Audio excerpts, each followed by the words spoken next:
الفرقان على عبده ليكون للعالمين نذيرا. قال المؤلف والمفسر رحمه الله تعالى: أدام النفع بعلومه وعلومكم في الدارين آمين، إلى أن قال: وفي هذا الحديث فضيلة عظيمة للقرآن المجيد على كل معجزة أوتيها نبي من الأنبياء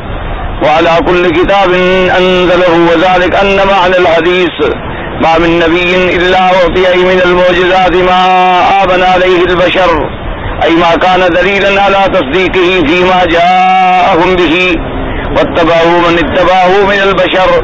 ثم لما مات الأنبياء عليهم الصلوات والتسليم لم تبق لهم معجزة بعدهم إلا ما يحكيه اتباعهم ما شاهدوه في زمانه. وأما الرسول الخاتم للرسالة محمد صلى الله عليه وسلم فإنما كان وزن ما آتاه الله وحيا منه إليه منقولا إلى الناس بالتواتر وفي كل حين كما أنزل، فلهذا قال: فأرجو أن نكون أكثرهم تابعا. وكذلك وكا فإن أتباعه أكثر من أتباع الأنبياء لعموم رسالته عليهم الصلوات والتسليم ودوامها إلى قيام الساعة واستمرار معجزته. ولهذا قال الله تعالى: تبارك الذي نزل الفرقان على عبده ليكون للعالمين نذيرا. وقال تعالى: قل لئن اجتمعت الإنس والجن ولا يأتوا بمثل هذا القرآن لا يأتون بمثله ولو كان بعضهم لبعض ظهيرا. اب مفسر رحمۃ اللہ علیہ فضائل قرآن میں جو تیسری حدیث انہوں نے ذکر فرمائی حضرت ابی ہریرہ رضی اللہ تعالیٰ عنہ سے کہ حضور پاک نے فرمایا کہ جتنے انبیاء پہلے گزرے ہیں ان کو اللہ تبارک و تعالیٰ نے جو معجزے عطا فرمائے اور ان پر جو انسان ایمان لائے سو آئے، لیکن مجھے اللہ نے جو معجزہ عطا فرمایا وہ وحی ہے جو اللہ نے مجھ پہ نازل فرمایا، یعنی قرآن پاک. تو اس لیے فرمایا کہ میں امید کرتا ہوں کہ میں ان سب سے زیادہ باعتبار امت کے ہوں گا. تو اب مفسر رحمۃ اللہ علیہ فرماتے ہیں کہ اس حدیث مبارک میں بہت بڑی فضیلت عظیمہ ہے، چونکہ جتنے انبیاء علیہم السلام آئے ان کو اللہ نے کتابیں بھی عطا فرمائیں اور ان کو اللہ تبارک و تعالیٰ نے معجزات بھی عطا فرمائے، اور وہ معجزات جو ہوتی ہیں وہ تصدیق ہوتی ہیں انبیاء کی. تو جتنے نبی گزرے، جتنے پیغمبر گزرے، ان کو اللہ نے جتنے معجزے عطا فرمائے، لیکن وہ معجزات ایک وقت تک معین تھے،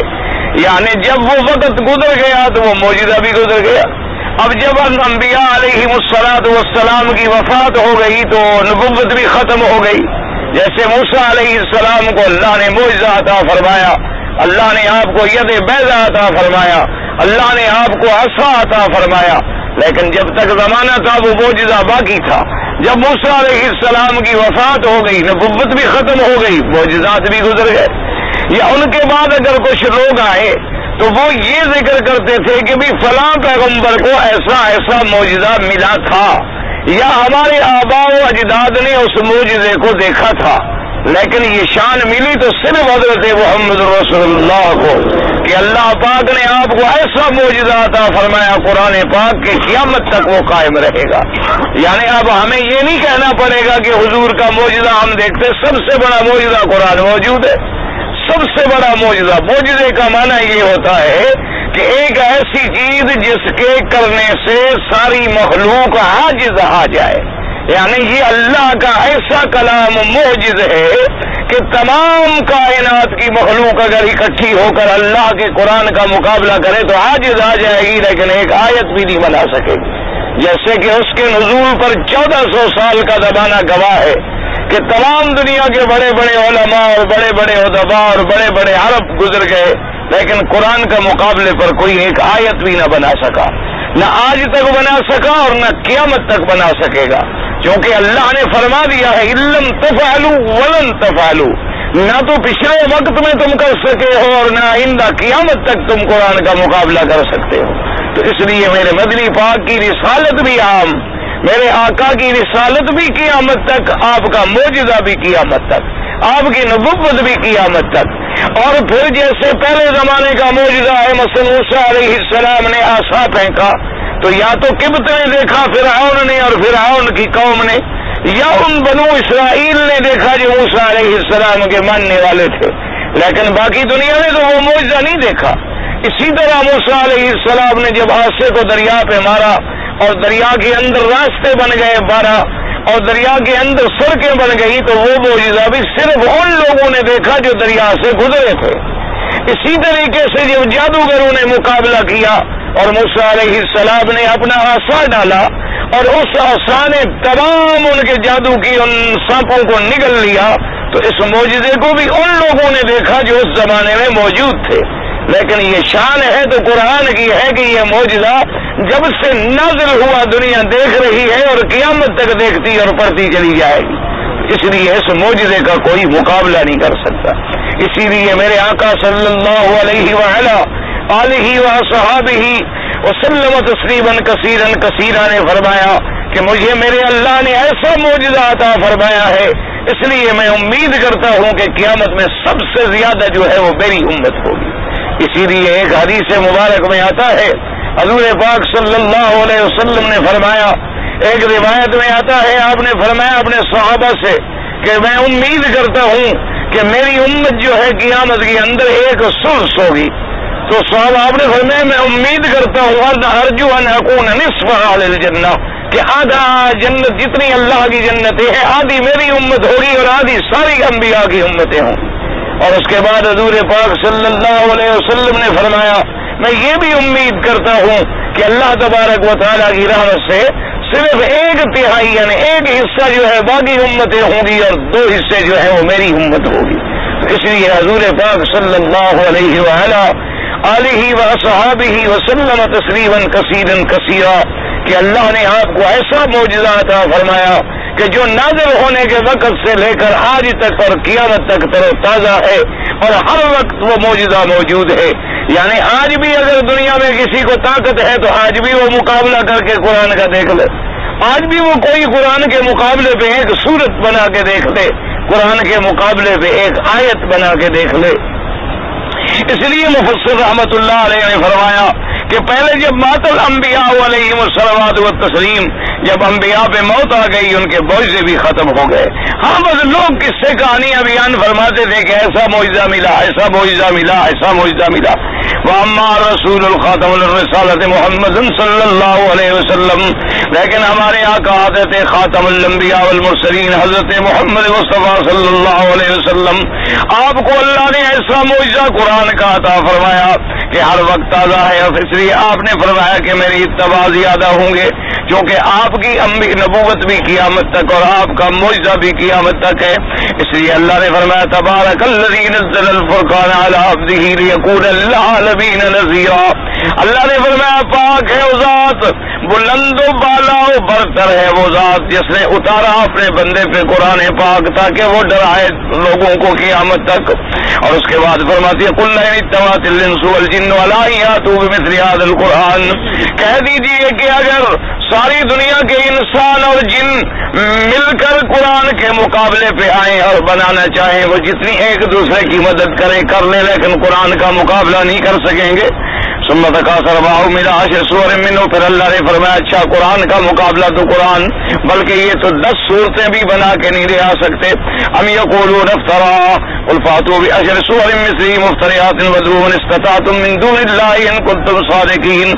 میرے پاک پیغمبر یہ دشمن آپ کے کہتے ہیں کہ قرآن میرا بدنی خود بناتا ہے، تو آپ ان کو کہیں کہ چلو تم بھی 10 صورتیں بنا کے لے آؤ جیسے میں بناتا ہوں۔ اگر یہ قرآن میں نے بنایا ہے تم بھی بنا لو، تم بھی تو عرب ہو، تمہاری لغت بھی تو عرب ہے، تم بھی تو عربی زبان کے بڑے ماہر سمجھے جاتے ہو، تمہیں بھی تو اپنی لغت پہ اور اپنے ادب پہ اور اپنے شعر و شاعری پہ بڑا ناز ہے۔ تو اگر میں نعوذ باللہ قرآن خود بناتا ہوں تم بھی مقابلہ کرو، تم بھی 10 صورتیں تو کم از کم بنا کر لے آؤ قرآن کے مقابلے پہ۔ پانی ٹھنڈا بھی اسی کو گرم نہیں ہے۔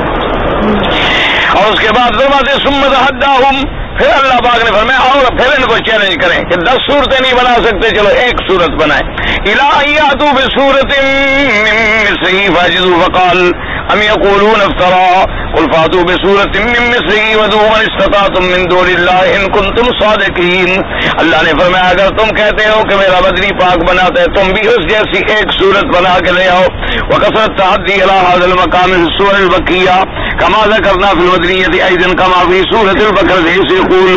اللہ پاک نے جیسے سورہ مکیہ میں چیلنج آیا اسی طرح سورہ مدنیہ میں بھی چیلنج آیا، کیونکہ مکے میں تو مقابلے پر مشرکین تھے نہ صرف، لیکن مدینہ منورہ میں یہود بھی تھے اور نصارہ بھی مقابلے پر تھے اور اہل کتاب بھی تھے، ان کے پاس علم بھی تھا، اللہ نے وہاں بھی قرآن میں تحدی نازل فرمائی، وَإِن كُنتُمْ فِي رَيْبٍ مِّمَّا نَزَّلْنَا عَلَىٰ عَبْدِنَا فَأْتُوا بِسُورَةٍ مِّن مِّثْلِهِ وَادْعُوا شُهَدَاءَكُم مِّن دُونِ اللَّهِ إِن كُنتُمْ صَادِقِينَ،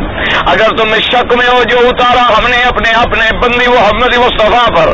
صلی اللہ علیہ وسلم، تو تم ساری دنیا کو اکٹھا کر کے مددگار حاصل کرو اور لے آؤ قرآن کے مقابلے پر سورت، وَإِن لَّمْ تَفْعَلُوا وَلَن تَفْعَلُوا وَاتَّقُوا النَّارَ الَّتِي وَقُودُهَا النَّاسُ وَالْحِجَارَةُ أُعِدَّتْ لِلْكَافِرِينَ، اللہ نے خبر دے دی کہ انہم عاجزون عن معارضته بمثله، کہ تم مقابلہ نہیں کر سکتے ہو قرآن کا، نہ اب کر سکتے ہو نہ آئندہ مستقبل میں قیامت تک کر سکتے ہو، وَأَنَّهُمْ لَا يَفْعَلُونَ ذَلِكَ فِي الْمُسْتَقْبَلِ أَيْضًا وَهَذَا وَهُمْ أَفْصَحُ الْخَلْقِ وَأَعْلَمُهُم بِالْبَلَاغَةِ وَالشِّعْرِ وَقَرِيزِ الْكَلَامِ وَضُرُوبِ بِهِ، لَكِن جَاءَهُم مِّنَ اللَّهِ مَا لَا كِبْرَ لِأَحَدٍ مِّنَ الْبَشَرِ بِهِ مِنَ الْكَلَامِ الْفَصِيحِ الْبَلِيغِ الْوَجِيزِ الْمُحْتَوِي عَلَى الْعُلُومِ الْكَثِيرَةِ الصَّحِيحَةِ النَّافِعَةِ وَالْأَخْبَارِ الصَّادِقَةِ عَنِ الْغُيُوبِ الْمَاضِيَةِ وَالْآتِيَةِ وَالْأَحْكَامِ الْعَادِلَةِ الْمُحْكَمَةِ۔ مفسر رحمۃ اللہ علیہ فرماتی ہیں کہ وہ عرب جو حضور کے مقابلے پر تھے وہ بھی تو بڑے فصاحت والے تھے، وہ بھی تو بڑے علم والے تھے، ان کو بھی تو شعر کے فنون اور شعر کے عروج کا پتہ تھا، ان کو بھی پتہ تھا کہ شعر و شاعری اور بلاغت کیا ہوتی ہے، لیکن اللہ نے اپنا ایسا کلام اتارا، ایسا کلام فصیح، ایسا بلاغت والا کلام، ایسا اختصار والا کلام، اور ایسا کلام کے جو بہت بڑے علوم کو حاوی ہے، اور ایسا کلام کے جو صحیح بھی ہے، نفع پہنچانے والا بھی ہے، اور ایسا کلام جس میں سچی خبریں بھی ہیں، اور ایسا کلام جس میں اللہ نے غیب کے بارے کے اندر بھی خبریں دی اپنے پیارے محمد مصطفیٰ صلی اللہ علیہ وعلیٰ آلہ وسلم تسلیما کثیرا کثیرا۔ اور اسی طرح اللہ نے ایسا قرآن دیا والاحکام العادلہ کہ جس کے اندر عدل کے حکم ہیں، انصاف کے حکم ہیں، وتمت کلمۃ ربک صدقا وعدلا لا مبدل لکلماتہ۔ تو اس لیے اللہ پاک نے فرمایا کہ ہم نے ایسا قرآن اتارا محمد عربی پر صلی اللہ علیہ وسلم، ایسا کلام عطا فرمایا کہ جس کے اندر وہ اتنے بڑے علوم ہیں کہ آدمی یعنی قیامت تک جتنے علماء پیدا ہوتے جائیں گے اور اس بحر بے کنار میں ڈوبتے چلے جائیں گے، موتی نکالتے رہیں گے، ساری دنیا ختم ہو جائے گی لیکن قرآن کا اعجاز ختم نہیں ہوگا، ساری دنیا کا علم نہیں مقابلہ کر سکا، ساری دنیا کی فصاحت نہیں مقابلہ کر سکی، ساری دنیا کی بلاغت نہیں مقابلہ کر سکی، بڑی بڑی دنیا نے اپنے اپنے دور میں بڑا زور لگایا لیکن اللہ کے قرآن کے مقابلے پہ کوئی نہ آ سکا۔ اسی لیے کتابوں میں آتا ہے مسیلمۃ بن الکذاب جو ایک جھوٹا نبی پیدا ہوا تھا یمامہ میں، حضور صلی اللہ علیہ وسلم کے زمانے میں پیدا ہوا تھا، اس نے بھی دعویٰ کیا کہ میں بھی نبی ہوں، اور پھر حضور صلی اللہ علیہ وسلم سے صلح کرنے کی بھی کوشش کی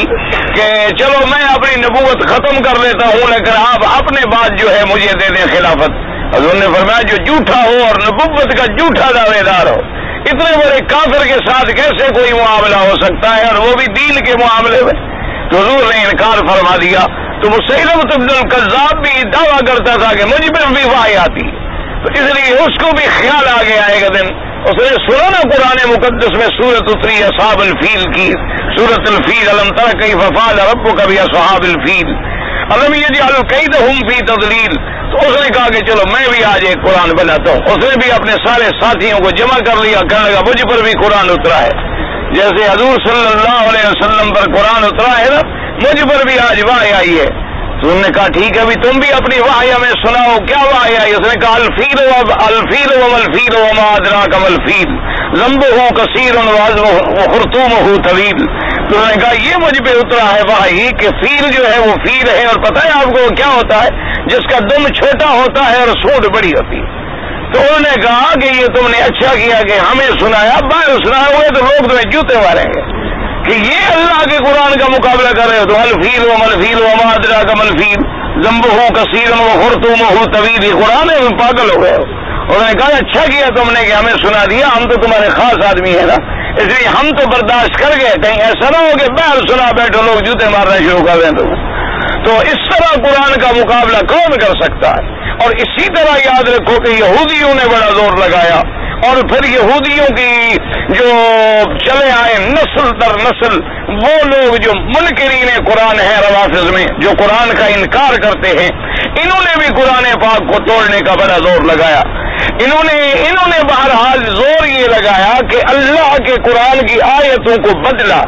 اور کہیں آیتوں میں ایک دوسرا جملہ کاٹ کے دوسری جگہ لگانے کی کوشش کی۔ مثلا جیسے قرآن پاک میں آتا ہے یا ایھا الرسول بلغ ما انزل الیک من ربک فإن لم تفعل فما بلغت رسالتہ۔ اللہ نے فرمایا اے میرے پیارے رسول، آپ میں تبلیغ کر دیں، پہنچا دیں وہ چیز جو ہم نے اتاری ہے آپ کو، آپ کے رب کی طرف جو آپ پہ اتاری گئی۔ اگر آپ نے اللہ کا پیغام نہ پہنچایا تو گویا آپ نے رسالت کا حق ادا نہیں فرمایا۔ تو قرآن تو نازل ہوا تھا، تو اب ان روافض نے کیا کہ اسی میں جوڑ لگایا کہ یا ایھا الرسول بلغ ما انزل الیک من ربک فی خلافت علی فإن لم تفعل فما بلغت رسالتہ، کہ اے رسول پاک پہنچا دو لوگوں کو حضرت علی کی خلافت کے بارے میں، اگر تم نے علی کی خلافت کا اعلان نہ کیا تو گویا تم نے رسالت کا حق کی ادا نہیں کیا، یعنی فریضہ رسالت بھی پورا نہیں کیا۔ تو انہوں نے درمیان میں جوڑ لگا دیا فی خلافت علی، لیکن یہ بیوقوف بھول گئے کہ کم از کم بھائی جس کی خلافت کے لیے قرآن میں یہ حکم موجود ہے، تو جب حضور کے بعد خلافت کا مسئلہ چلا تھا تو سب سے پہلے حضرت علی رضی اللہ تعالیٰ عنہ یہ آیت لے کر آ جاتے نا۔ تو بھائی اصولی بات ہے نا کہ جس کے بارے میں اللہ کا قرآن اترا، جس کے بارے میں اللہ کی طرف سے وحی نازل ہو گئی۔ اب دیکھیں نا بی بی عائشہ صدیقہ رضی اللہ تعالیٰ عنہ، ان کے بارے میں اللہ نے وحی اتاری کہ نہیں اتاری؟ تو جب بھی کوئی بی بی عائشہ پہ بات کرے گا تو فوراً قرآن کا حوالہ آئے گا، بھی قرآن نے ان کی برات کی۔ اسی طریقے سے حضور پاک صلی اللہ علیہ وسلم کا جب بی بی زینب سے نکاح کا مسئلہ آیا اور حضرت زید سے طلاق کا مسئلہ آیا، تو جب بھی کوئی بات کرے گا تو فوراً آئے گا کہ بھئی ان اللہ زوجنی، تو اللہ نے نکاح کر دیا۔ حضور پاک صلی اللہ علیہ وسلم، یعنی آپ اندازہ فرمائیں کہ طلاق کے بعد حضور نے پیغام بھیجا بی بی کو نکاح کے لیے، تو بی بی صاحبہ نے جواب دیا کہ انی استشیر ربی، میں اپنے رب سے مشورہ کروں گی، یعنی میں استخارہ کروں گی، استخارے کے بعد جو بات ہوگی وہ میں بتلاؤں گی۔ تو تھوڑی دیر گزری تھی، کچھ لمحات اس جواب کو گزرے، بی بی صاحبہ کہتی ہے میں گھر میں تھی اور حضور اندر تشریف لے آئے۔ تو میں حیران ہو گئی کہ حضور پاک بغیر اطلاع بغیر اجازت میرے گھر میں کیسے تشریف لے آئے؟ تو حضور نے فرمایا زینب تم خوش رہو کہ اللہ نے عرش سے قرآن اتارا ہے اور حکم آ گیا ہے کہ آپ کا نکاح ہم نے خود کر دیا۔ تو اب اللہ تبارک و تعالیٰ نے محمد عربی صلی اللہ علیہ وسلم کا نکاح فرما دیا، تو اس لیے بی بی زینب فخر کرتی تھی کہ تم لوگوں کا نکاح تمہارے والدین نے کیے ہیں اور میرا نکاح تو میرے اللہ نے کیا ہے۔ تو جب حضرت علی رضی اللہ تعالیٰ عنہ کے لیے، سیدنا علی رضی اللہ تعالیٰ عنہ کے لیے اتنی بڑی آیت قرآن میں موجود تھی کہ اگر حضرت علی کی خلافت کا آپ نے اعلان نہ کیا تو گویا آپ نے فریضہ رسالت بھی ادا نہیں کیا، تو سیدھی بات ہے کہ فوراً حضرت علی کی آیت لے کے کھڑے ہو جاتے کہ بھی حضور تو میری خلافت کا اعلان کر چکے ہیں۔ لیکن حضرت علی رضی اللہ تعالیٰ عنہ نے کبھی اس آیت کو پیش نہ کیا۔ ایک دوسری بات ہمیشہ یاد رکھیں کہ چلو یہ کہتے ہیں جی اصل بات یہ تھی کہ تقیہ تھا، ان کے پاس علاج ہے نا ہر بات کا۔ جب کہو کہ ایسا کیوں نہیں کیا، کہتے جی وہ جانتے تو تھے لیکن تقیہ کر گئے، تقیہ مانا چھپا لیا بات کو، بھئی جھگڑا نہ بڑھے، چھپا لیا بات۔ اب جناب چلو بات کو چھپا لیا لیکن اپنے اہل بیت کو تو کہہ دیتے نا کہ بھئی قرآن تو موجود ہے، میں کیا کروں، لیکن میری مانے کے لیے میں جھگڑا نہیں بڑھانا چاہتا، میں تقیہ کر رہا ہوں۔ گھر والوں کو تو بتا دیتے نا کم از کم، بڑے والوں کو نہ بتاتے۔ دوسری بات یہ ہے کہ لفظ یہ ہے کہ ان لم تفعل فما بلغت رسالتہ، کہ اللہ کے نبی اگر آپ نے یہ کام نہ کیا تو آپ نے رسالت کا حق ادا ہی نہیں کیا، نعوذ باللہ، یعنی رسالت ہی ختم۔ تو جب حضور نے یہ اعلان نہ کیا تو حضور کی رسالت، بھائی جب اللہ نے فرمایا کہ فَإِن لَّمْ تَفْعَلْ، اگر آپ نے ایسا نہ کیا، جو ہم نے آپ پہ قرآن اتارا اگر آپ نے وہ آگے نہ پہنچایا تو گویا آپ نے رسالت کا فریضہ ادا نہ فرمایا۔ تو حضور نے اعلان نہ کیا، کیوں اعلان کرتے تو لوگ سنتے، اعلان کرتے تو لوگ بھی تو سنتے نا، کسی تک اعلان کی بات تو پہنچ جاتی، ہر بات تو حضور نے پہنچا دی، اگر یہ بات کیوں نہیں پہنچی؟ اور اگر خدا نہ کرے وحی موجود تھی اور اعلان نہیں ہوا تو پھر الزام صرف حضرت علی یا صحابہ پہ نہیں بلکہ حضور کی رسالت پہ ہے، لیکن یہ بات بھی بیچاروں نے نہ سوچی۔ اچھا، اور اسی طرح سے اندازہ کریں آج کے 1400 سال گزر گئے، آج بھی صنعا میں وہ قرآن الحمدللہ ملا ہے جو حضرت علی کی اپنی قلم سے لکھا ہوا، یعنی اللہ کی شان دیکھو نا، اللہ اپنے قرآن کے معجزے ہمیشہ ظاہر کرتے رہتے ہیں، قرآن کی حقانیت کو ظاہر کرتے رہتے ہیں کہ 1400 سال کے بعد وہ مصحف ملا ہے، مصحف سیدنا علی رضی اللہ تعالیٰ عنہ، جو سیدنا علی رضی اللہ تعالیٰ عنہ نے اپنی قلم مبارک سے لکھا، کیونکہ حضرت علی رضی اللہ تعالیٰ عنہ کاتب الوحی تھے محمد مصطفیٰ کے صلی اللہ علیہ وسلم۔ تو وہ قرآن جو ملا ہے الحمدللہ ثم الحمدللہ کہ الف سے لے کر والناس تک پڑھ جاؤ، بالکل یہی قرآن ہے جو حضرت عثمان نے جمع کیا۔ تو اب تو حضرت علی کی اپنی قلم سے لکھے ہوئے قرآن سے بھی بات کا پتہ چل گیا کہ یہ آیت کسی نے اندر جوڑ لگایا تھا، اللہ کے قرآن سے اس کا تعلق نہیں ہے، کیونکہ اگر اس میں تو کوئی تقیہ کی بات نہیں تھی نا، یہ تو اپنی حمایل تھی گھر میں، اس میں لکھ کے رکھ جاتے تو آج تو دنیا پڑھ لیتی، ان کو پتہ چل جاتا کہ بھی 1400 سال پہلے یہ حکم موجود تھا، لیکن صحابہ رضی اللہ تعالیٰ عنہ اجمعین نے اس کو نہیں ظاہر ہونے دیا تھا کہ حضرت علی رضی اللہ تعالیٰ عنہ کو خلافت نہ بھی دے۔ اور تیسری بات ہمیشہ یاد رکھیں کہ اللہ کا قرآن اگر فیصلہ فرما دے کہ یہ آدمی جو ہے خلیفہ ہے تو اللہ کے قرآن اور اللہ کے فیصلے کو کوئی بدل بھی سکتا ہے؟ اچھا، اللہ نے فیصلہ فرمایا کہ میرا مدنی محمد مصطفیٰ نبی ہے، اللہ نے فرمایا میرا مدنی انا ارسلناک شاہدا ومبشرا ونذیرا، اللہ نے فرمایا وما ارسلناک الا رحمۃ للعالمین، اللہ نے فرمایا لتنذر ام القری ومن حولها، اللہ نے آپ کو نبی اور رسول بنا کے بھیجا۔ سارے مکے والوں نے، یہود و نصارہ نے زور لگا لیا تو حضور کی نبوت اور رسالت کو روک سکے؟ حضور کا دین غالب آیا کہ نہیں آیا؟ اسلام غالب آیا کہ نہیں آیا؟ کفار یہود نصارہ حضور کی زندگی میں مٹ گئے کہ نہیں مٹ گئے؟ جزیرہ عرب سے نکل گیا، وجود ختم ہو گیا، حرم میں داخلہ بند ہو گیا کہ قیامت تک کوئی مشرک حرم میں داخل ہی نہیں ہو سکتا۔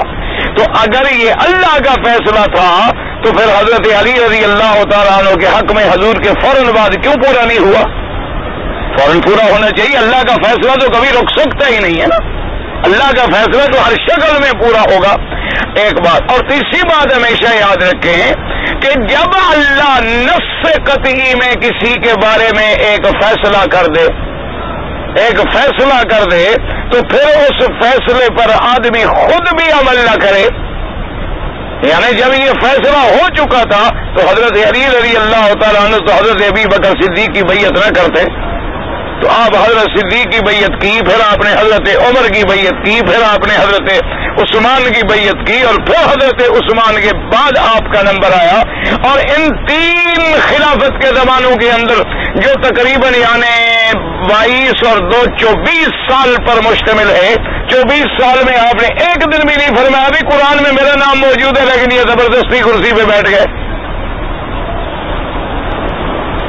جو لوگ حضور پاک کے ایک عمل سے فیصلہ فرماتے ہیں، جب سارے بنی ثقیفہ ساعدیہ میں اکٹھے ہو گئے صحابہ، تو ایک صحابی مدینے والوں میں سے کھڑے ہوئے کہ میں خلیفہ بنوں گا،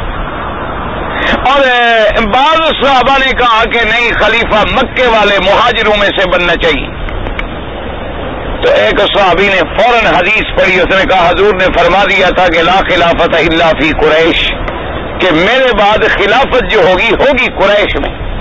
اب وہ قریشی کون ہو اس کا کوئی نام نہیں، لیکن ہونی قریش میں چاہیے، کیونکہ انصار والے لوگ جو ہیں وہ زراعت پیشہ ہیں، وہ باغبان ہیں، وہ بیچارے حکومت کرنا نہیں چاہتے، اور قریش جو ہیں یہ نسل بعد نسل سردار چلے آ رہے ہیں، ان کو پتہ ہے کہ حکومت کیا ہوتی ہے، ان کو پتا ہے کہ نظام مملکت کیا ہوتا ہے، تو اب جناب مدینے کا جو انصاری حضرت سعد تھے انہوں نے کہا ختم. جب حضور کا فرمان آ گیا کہ میرے بعد خلیفہ بناؤ لیکن بناؤ قریشی کو، تو قریشی تو مہاجر ہے، انصاریوں میں تو حکم ہی نہیں ہے، تو لہٰذا ہمارا دعویٰ واپس، ہم تو بھائی اسٹینڈ ہی نہیں ہوتے. انہوں نے تو فوراً اپنی درخواست ہی وڈرا کر دی. اب جناب مسئلہ یہ ہو گیا کہ چلو مہاجروں میں سے تو بنائیں، قریشیوں میں سے تو بنائیں، لیکن کس کو بنائیں؟ حضرت عمر رضی اللہ تعالیٰ عنہ نے کھڑے ہو کے صحابہ سے کہا کہ بھی میری ایک رائے ہے، اگر تم سنو، میری رائے ہے، تجویز ہے، یہ نہیں کہ میرا کوئی حکم ہے، ایک رائے ہے. انہوں نے کہا فرمائیں. انہوں نے کہا میری رائے یہ ہے کہ حضور نے اپنی زندگی میں اپنی بیماری کے اندر آخری جو آپ کی بیماری وفات مبارک سے قبل کے ایام ہیں ان میں مصلی پہ کس کو امام بنایا ہے؟ تمام صحابہ نے کہا کہ حضور نے حضرت ابی بکر رضی اللہ تعالیٰ عنہ کو امام بنایا. حضور نے حکم دیا تھا کہ مروا ابا بکر فلیصلی بالناس. تو حضرت عمر نے کہا بھئی میری بات تو پھر یہ ہے کہ جس کو اللہ نے اور اللہ کے نبی نے، کیوں اللہ کے نبی کا فیصلہ اپنا تو ہو نہیں سکتا، اللہ کے حکم سے ہی ہوگا، اللہ ہی نے ہی دل میں بات ڈالی ہوگی. تو جب حضور نے ان کو ہمارے دین کا امام بنا لیا ہے تو دنیا تو معمولی سی چیز ہے. تو میرا خیال تو یہ ہے کہ جس کو حضور نے امام بنایا ہم بھی اسی کو امام بنا دیں.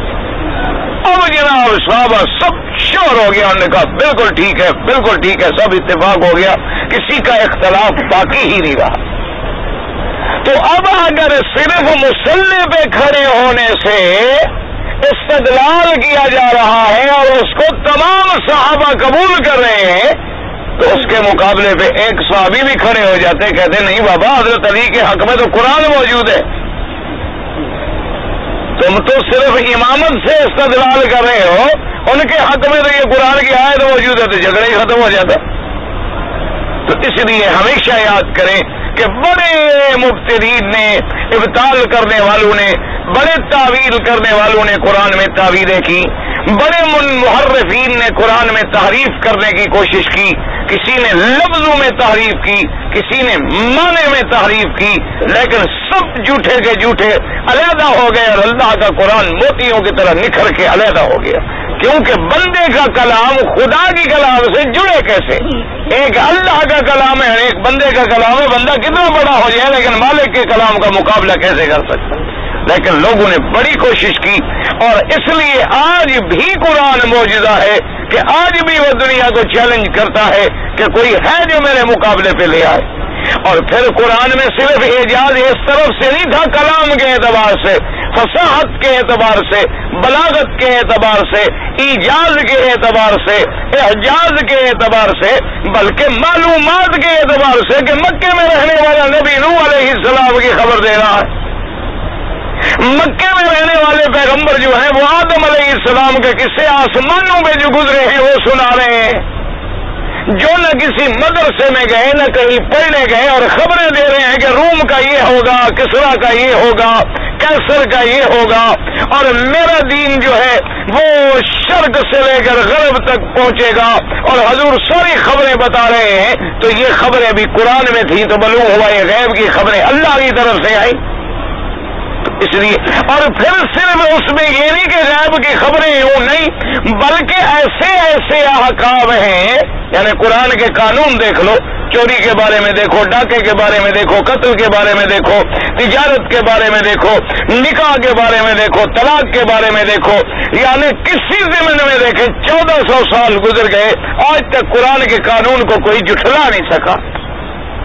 ساری دنیا کے قانون جھٹلائے گئے، ساری دنیا کے آپ کے بڑے بڑے پارلیمنٹیرین لوگ بیٹھتے ہیں، اور بڑے بڑے آپ کے لا بیٹھتے ہیں، اور بڑے بڑے جیوریز بیٹھتی ہیں، بڑی بڑی لیگل کمیٹیاں بیٹھتی ہیں، ایک قانون بناتی ہے، لیکن 2 سال کے بعد خود ترمیم کر دیتی ہے کہ جی وہ بات جم نہیں رہی، ذرا اس میں ترمیم کرو. لیکن 1400 سال میں قرآن میں کوئی ترمیم ہوئی ابھی کر سکتا ہے؟ قرآن کا کوئی حکم بدلا یا کوئی بدل سکتا ہے؟ یا آج بھی دنیا میں قرآن کے کسی قانون کو آپ چیلنج کر سکتے ہیں؟